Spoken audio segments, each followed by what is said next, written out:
how would you say, look at all the people in French? Yeah, and be a rocker about it.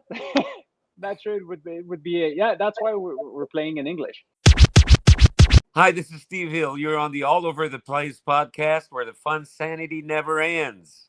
Hello and welcome back to All Over the Place. I am your host, Eric Portvoznik, and bringing in very quickly my co-host, Jim Culver. How are you, Jim?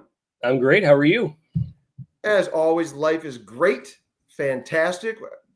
I don't know any more superlatives to use beyond, again, thank you, everyone in All Over the Place land. We continue to grow subscribers, and I'm coming off of our last show, Jim. It was a good time. Just talking about the tunes, talking about our farewell, our tribute to Michael Madsen, and also just talking about it was a free for all. It was a free for all, and I hope everyone enjoyed that one as much as we had recording it. And not going to get into too much. Maybe I'll do a complete tribute to the Cobra later. But I'm dressed a little more dapperly today because of our guest coming up. And also I'm wearing the black and gold today, or black and yellow, as that rap song says, in honor of Dave Parker.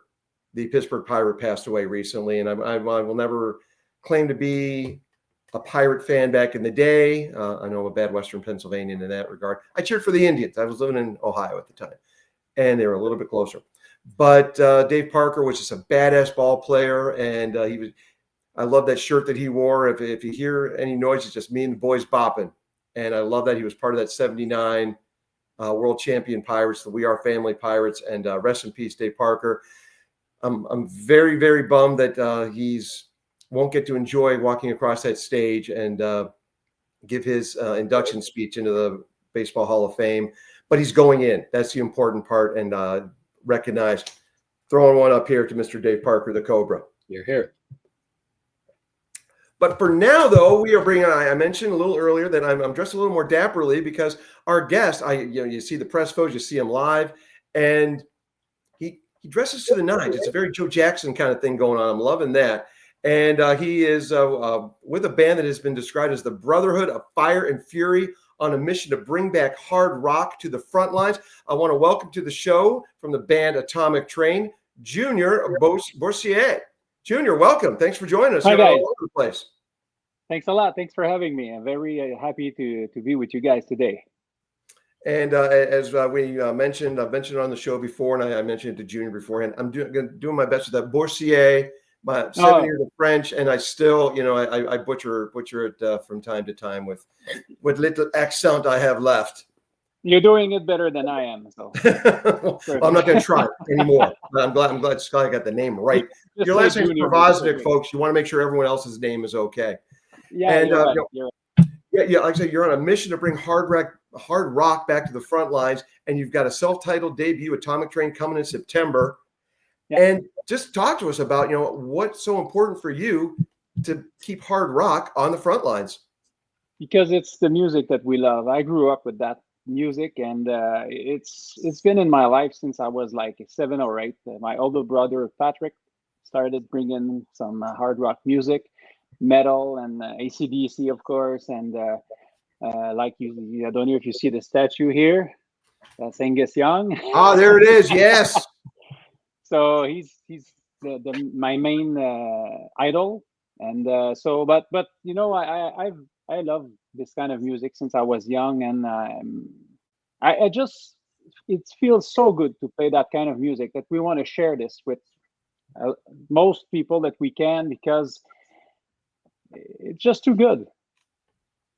No argument for me, and especially coming off of, and I hope you got to catch some of it either live or the different clips that have been going on, the Back to the Beginning, Ozzy Osbourne / Black Sabbath tribute. And hard rock is here to stay, folks, not going anywhere. So thank you, Junior, for carrying that on. And I got to tell you, folks, I've got a sneak preview of the album that's going to be, like I said, going to be coming out in September via Crown X Recordings. And it is nonstop adrenaline rush from start to finish. And just tell us what it was like creating an album that is just bam, bam, bam, bam, bam.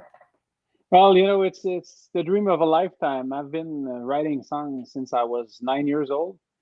And so I always wanted to create something that meant something. It's not just putting chords together, or it's these songs mean something to us, and it's just it brings the energy and the pleasure of playing together and the chemistry that we have. Also, it's just I want to share this, and we as a band want to share this with everybody because it's funny because kids love our music, older people love our music, girls, boys from all ages. So when they come to see our shows, they don't necessarily know us at first, but at the end of the show, they come some kids started listening to hard rock after our show.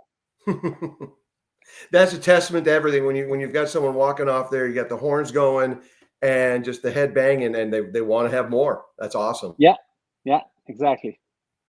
Another of the things I really like about the album, and more songs than not, have a message of positivity and just a mission. I mentioned the mission to bring hard rock back to the front lines, but also there's a mission to spread love and hope. And what are so important about those two aspects of the songwriting and the lyrical process for you guys? Well, it's the way we see things. I've been playing music with Francois almost since 10 years ago now, since the first time we met, and we always had the same vision about what we wanted to share with people, even when we were playing gigs with only cover songs.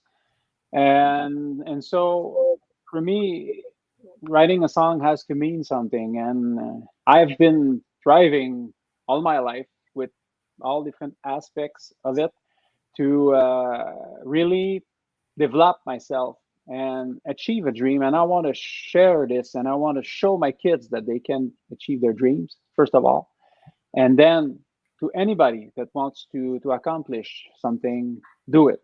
That's it.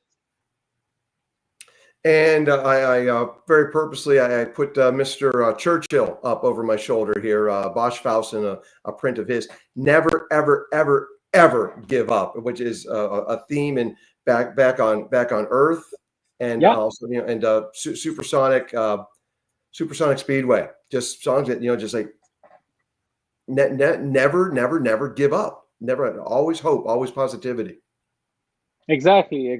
And the music has to also, it's not just the lyrics, it's everything in the song that has to show this. That has the theme of the music, the way we play, the way we hit.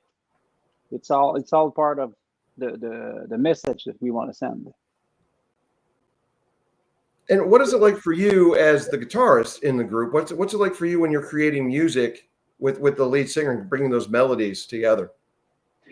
Well, usually what happens is I work stuff on my own and then I bring it to the table. Sometimes Destination, Reborn, and Playground were songs that were already written when we started playing together. Uh, I wrote Playground with Jean-François Grenier, a friend of mine that I played music with in the past. And Francois then collaborated on rewriting some of the lyrics. But usually, sometimes their songs are not finished, and sometimes it's a lot elaborate and precise. So I bring what I have, and then we start from there, and we just rock it. And I share my vision with the guys, and that was the case with Supersonic. The intro, I had this sort of vision of a big crescendo at first, and then the big riff with the scream. So I wanted to do a little bit like Firewoman of the Cult, the Yes. intro. So I told this to John. He worked with them, so he accomplished that very nicely with us. John Webster, our a producer, a record producer that worked with us, and the process is pretty much I bring in what I have, and then we start from there. And then the guys go back to their place. They work on their instrument, and we come back together, and then we build it from there, from rehearsal to rehearsal, and eventually we have a song. And I love the fact that you brought up Firewoman because of the Bob Rock trilogy of those albums that came out in the late 80s, early 90s. That is my favorite between that, Dr. Feelgood, and Enter Sandman. They all have that same intro phrasing. Firewoman, the best of the bunch. Billy motherfucking Duffy. I love it. Yeah, it's I love this song. I still listen to all those songs. Where's Very my often. Billy Duffy? My pick's over here somewhere that I caught at one of the at a cult show. Cool. Yeah. Lucky you. Yes, it was lucky because it was dark, and I think I'm the only person who saw it coming. I saw it hit the ground, like mine. So Cool. and he uses Dunlaps, so it's the same one I use. It's a nice little. So you play guitar, because I saw a guitar. Well, you're a guitarist. I play guitar. Big difference. I'm still playing the same rhythm and phrasing that I did when I first picked up a guitar in '89. Yeah, so picked up a nice little imitation Les Paul in the last year, though. So I try to at least look like I'm decent. I'm sure you're pretty good. Yeah, I'm more a word man, but yeah, just God bless Keith Richards and simple phrasing. But I want to pass it over to Jim, because Jim's the actual musician in the bunch. Jim's a drummer, so I want to pass it over to him. Yeah. And Jim, what you got? What you got? Well, yeah, I want to say, listening to the album, I definitely picked up on some influences. It definitely, for me, the ones I saw the most were probably Pantera and Avenged Sevenfold, but that's me.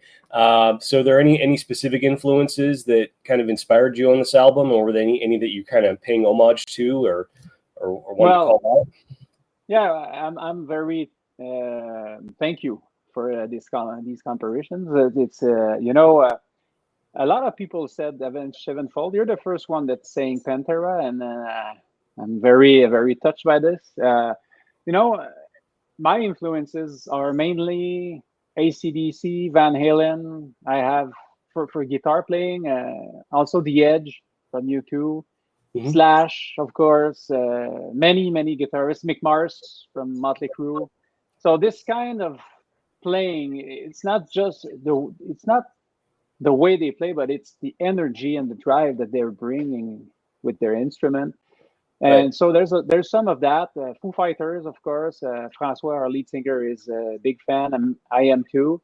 And on the drums, you can hear some Led Zeppelin in the way that yeah, for sure, Alex is playing, and that's what I love about this guy. He hits so hard, and when we're rehearsing, it's like, man, our ears are like this. But we love to play loud. Last year we played here at the Victo Fest here in Victoriaville, where I am, in Quebec, province of Quebec, and we were the loudest band of the whole festival. We were happy about that. That's a win in my book. Yeah. To borrow from a little Motley Crue there, and on their self-titled album with John Corabi, turn it down? No, turn it loud. Turn it loud. Exactly. And I mentioned earlier, like the infectious energy and just the unstoppable energy, the adrenaline rush. But there are two songs on the album, "Long Way Down" and "Animal Fire," have more of a slow groove. So what was that like for you as a guitarist to mix up the phrasing and the feel, the rhythms? It's funny because, first of all, "Animal Fire" was a song that I wrote, and it was a very different melody than that. But we were just fooling around and having fun at the rehearsal, and Francois was looking over my booklet with all some sorts of lyrics. I started playing something, and he started singing another song in the lyrics that I had, and I said, hold on. I turned the pages, I looked at "Animal Fire," I said to him, try this one, and this is how the song started. And it's one of my favorite songs of the album. It's a different kind of message, but again, it's still "Animal Fire" is like it can be like a ring where two gladiators are fighting and only one will come out. It can also be in your head, the demon and the angel, who's going to win. So it's a lot of stuff, and I loved playing this song, and the rhythmic guitar was very different at first, but John Webster didn't like it, so he told me to change that in studio while we were recording, and so I did, and I love what came out of it. And then Long Way Down is something that a riff that I was playing for a long time, but I didn't have much lyrics on that. So we worked that through, and again, John Webster helped us finish this song in studio, and I love the result that came out of both of them. And you mentioned John Webster. Of course, he's worked with Alice Cooper, the Cult, Crew, Aerosmith. He also has worked quite extensively with Tom Cochrane from the band Red Yes. Rider. And Yes. As soon as I saw on the track listing Lunatic Fringe, I'm like, I really hope this is. Actually, the first time I saw it, it was Lunatic spelled with a K instead of a C. But then on the out, like the promo album. Really? Yeah, if you look on Okay. YouTube, it's Lunatic with a K, but it's listed as it regularly is. But great Canadian band, Red Rider, and of course Tom Cochrane going on to later success. And so, what was it like for you to work with someone who had been there with the original? Oh, it was amazing. John proposed that song to us and another one, and I immediately told the guys, we have to do Lunatic Fringe. I love this song. I've listened to it since I was maybe 30 years ago, and so I was honored that he wanted us to play that song, and so we worked a lot of versions before getting back to something close to what it was, but with our own color. But John was the main. He gave us the main direction for that song. We did all our part, but I love the way the solo turned out also. He Yes. thanked me. You were shredding on that one. I give it up to you on that one. I was going to bring that up, so thank you. Well, thanks to you, but I wanted to honor this song and the guys that did it before, because for me to have John Webster asking us playing that song, I was very touched, and I wanted to make sure that this song was one of the best songs of the album. Well, it definitely stands out. And I mentioned on a previous show, like the first four songs of an album give you what you're going to expect, and that's the fourth song, and that just propels you to the rest of it. So I love the sequencing, brilliantly done. Love the production on that one. Thank you. Very well. We're very happy about it. We're very proud, and we can't wait to do the second one. I have a couple of songs that I'm working on right now, a couple of riffs, but yeah. I want to get into the live aspect, and not just people, they hear a cover song that gets them amped up a little bit more, just familiarity. But what's it like to, in addition to Lunatic Fringe, what's the reaction been like? What are the songs that get them going, as you mentioned earlier, and just turn them into hard rock fans when they leave one of your shows? Oh man, I think the best song, well, the song that I think touches the most people is Back on Earth. It's going to be our second single that's going to come out sometime from now till maybe early September. But Back on Earth, definitely. Supersonic, Destination, Reborn. I'm telling you, we're very lucky because a lot of songs are pretty good on that album, and some people like this one, other people like that one. So it's yours to choose. I love it. And getting back to Reborn and Destination Playground, song that you had already had released. What was it like bringing them into the fold now, and when you're constructing a complete album? Well, those songs, it's funny because at one point in my life, in 2017, I think January, I had a big turn in my professional life. I got laid off from a job as a logistics manager because I didn't have a good relationship with the general manager. And this gave me the chance to really dive into music. And so I quit my last band, I called up Francois and I said, "You want to do something for real?" So he came at my house the next weekend, and we rocked the house the whole weekend. And when he left, it was a Monday morning, and I got up at 5 a.m. and I said, "I'm gonna write an album this week." And I wrote Destination and Reborn and other songs that were not good enough, but those two songs were written that week. And then we started working on them afterwards. So the guys loved it, and as I said, we have the same vision, and I'm very lucky to have a partner like Francois, and also like Alexander and Nolan that joined the band a couple of months ago.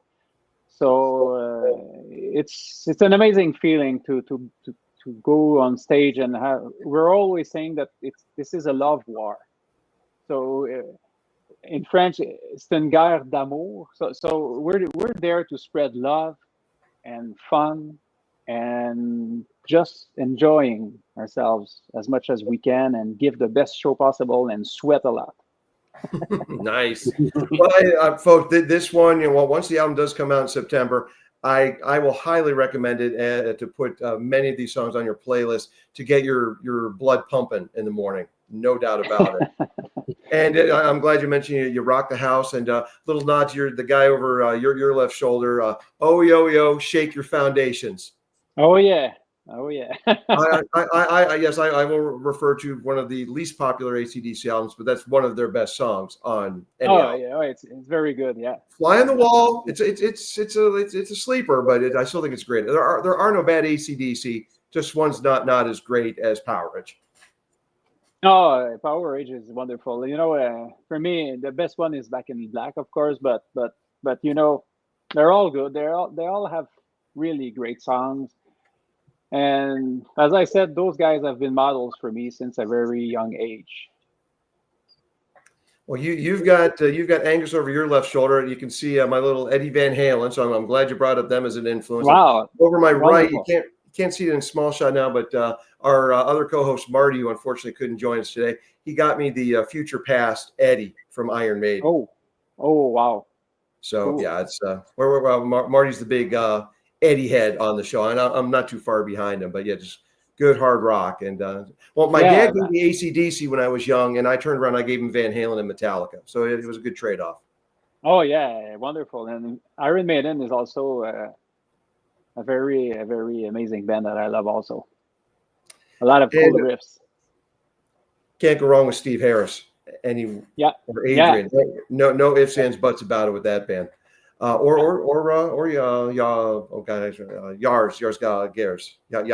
Gers.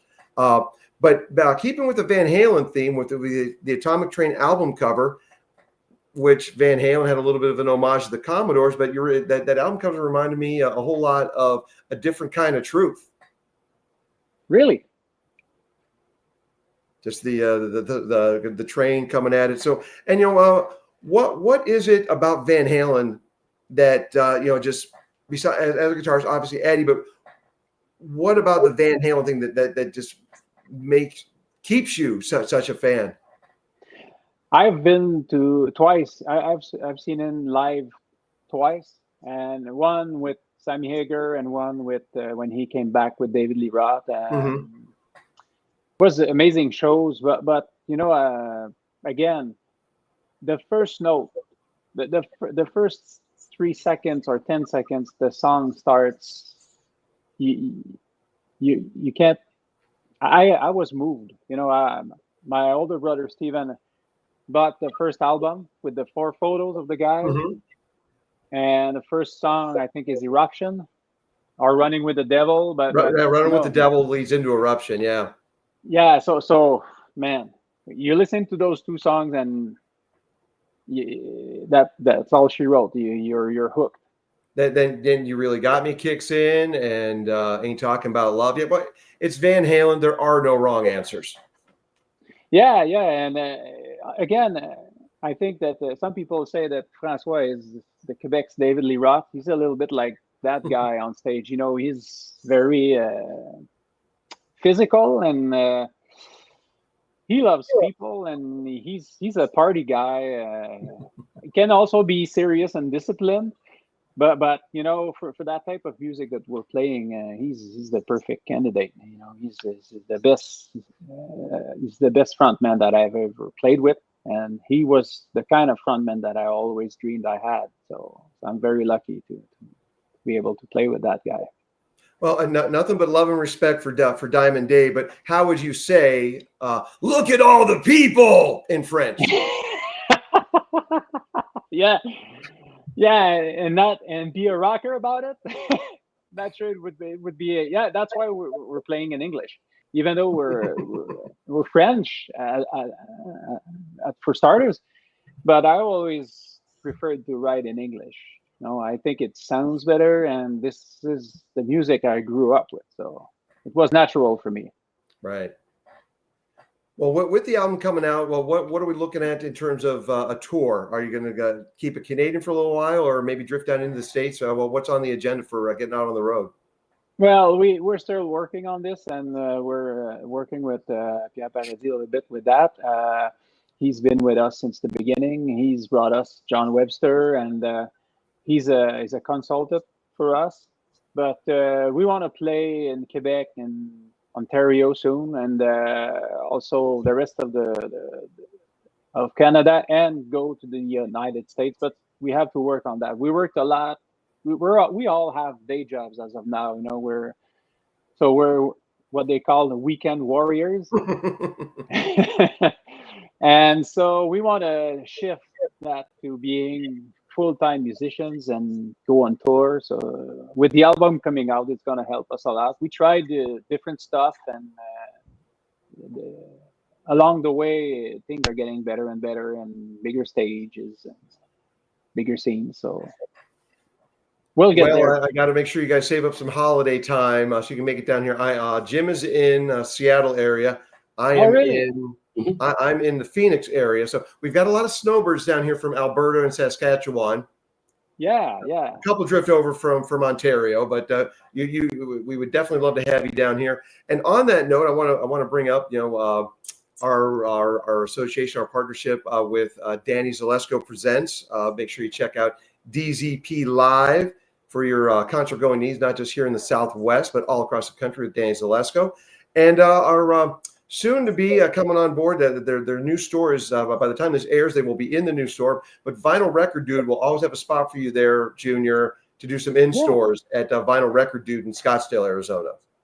Wonderful. And I'll be happy to, hopefully in a near future, I will be able to go meet you guys. I look forward to it. And I also look forward to the fact you guys are releasing this on CD and vinyl. So why was it important for you to release it in both formats? Well, I think vinyls are coming back. A lot of people are buying that, and CDs as well. It's not what it was, as they say, but I think why put limits on that? So I can't wait to have the albums in my hands. It's going to be in a couple of weeks maximum. Well, vinyl, and this is just pure coincidence, is that my lover boy happened to be on the top here. So I don't know what you're talking about with vinyl. We got some Cheap Trick in here. We got some Simple Minds. And of course, and over my left shoulder as well, we got Steve Hill. What we had this, another Quebec native who's been on the show. So it's but as a guy who likes to drop the needle, thank you for releasing it in that format. Well, thanks to you, and I'm very happy to hear that. So there's some diehard fans that love still the vinyls because it's something special about that. I don't know the needle on the vinyl. I don't know. It's something special. That's how I would say it. Well, dropping a nod to Jim's neck of the woods, there, a little Pearl Jam spin the black needle. Spin the black circle. I needed to get it right. I'm going to fix that in editing. Spin the black circle. I don't know what you're talking about. Needle spinning circles. There is no alcohol in this, folks. This is water. I swear to God. No day drinking yet. Yeah, I'm buying that.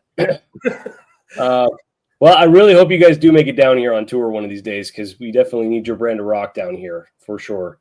Oh man, we would love that, and it's part of the plan, as I said, and it's a working process. We've invested a lot of money and time on this project, and it's not over. And we need a team. We have a small team right now, but it needs to get bigger to go further and make sure that we can play everywhere, because this is the goal. The more people in front of us, the crazier we're gonna get.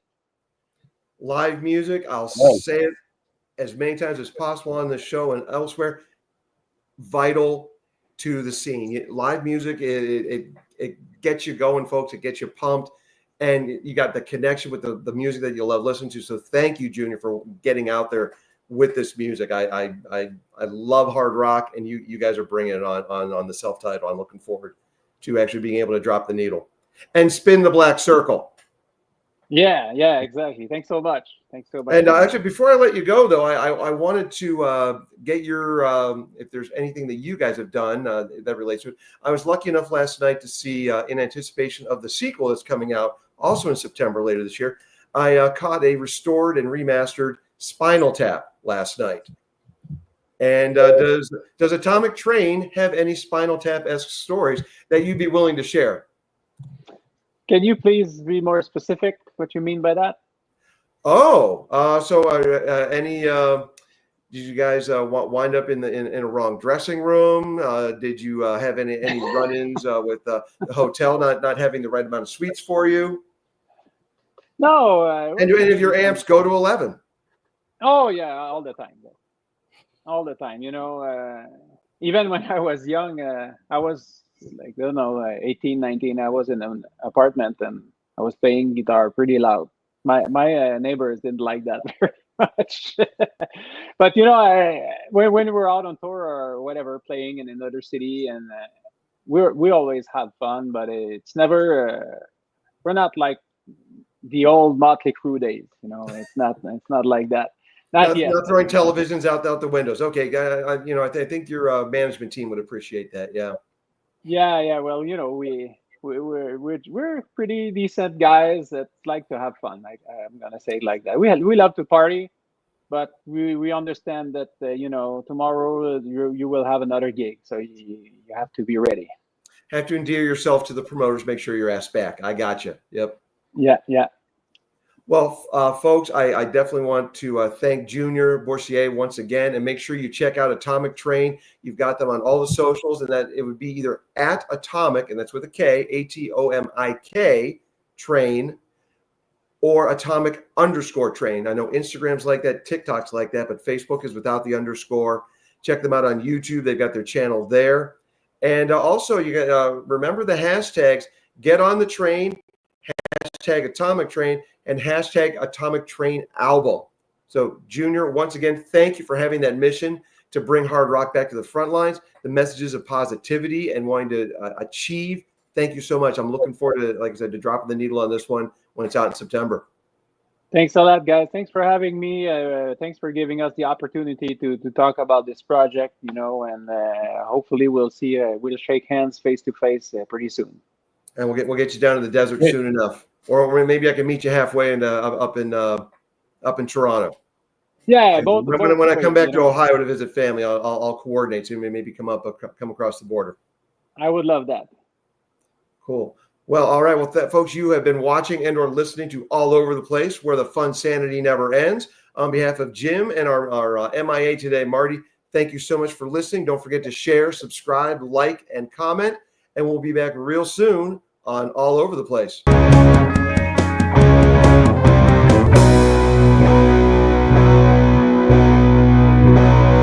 All Over the Place, where the fun sanity never ends.